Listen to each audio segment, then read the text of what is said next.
En 1960, dans la ville de Massanta, en République de Guinée, il y eut des affrontements sanglants entre les partisans du Parti démocratique de Guinée au pouvoir et ceux du bloc africain de Guinée.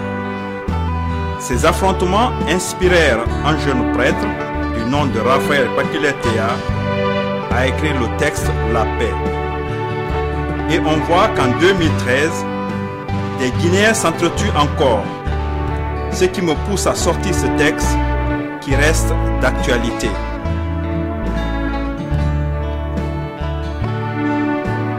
La paix.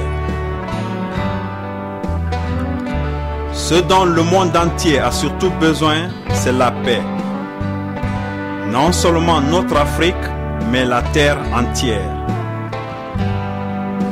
Les grands dirigeants des grands pays, bien que restant de façon ferme sur leurs positions idéologiques, recherchent toutes les solutions de paix. Et pourquoi la paix est-elle menacée, troublée? Parce que les hommes ont des façons différentes et parfois opposées de voir la même chose, et chacun veut que sa manière de voir soit la meilleure. Les hommes n'ont pas de paix et d'unité entre eux parce qu'ils se connaissent mal les uns les autres.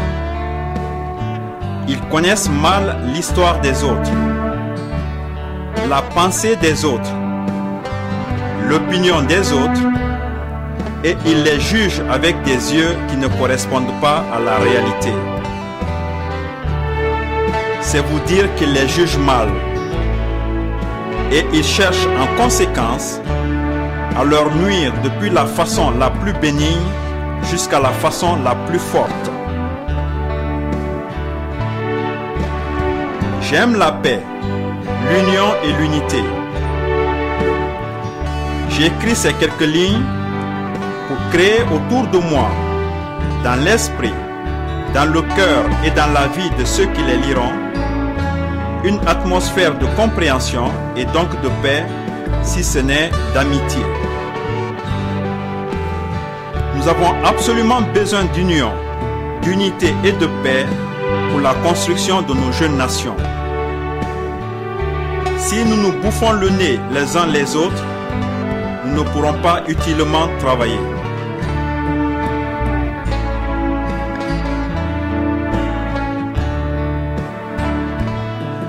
Essayons de nous connaître les uns les autres, de nous mieux comprendre et donc de nous juger objectivement pour que toutes nos forces soient tendues à bâtir le pays et non à nous démolir les uns les autres. 1960, Raphaël Paquilé-Théa.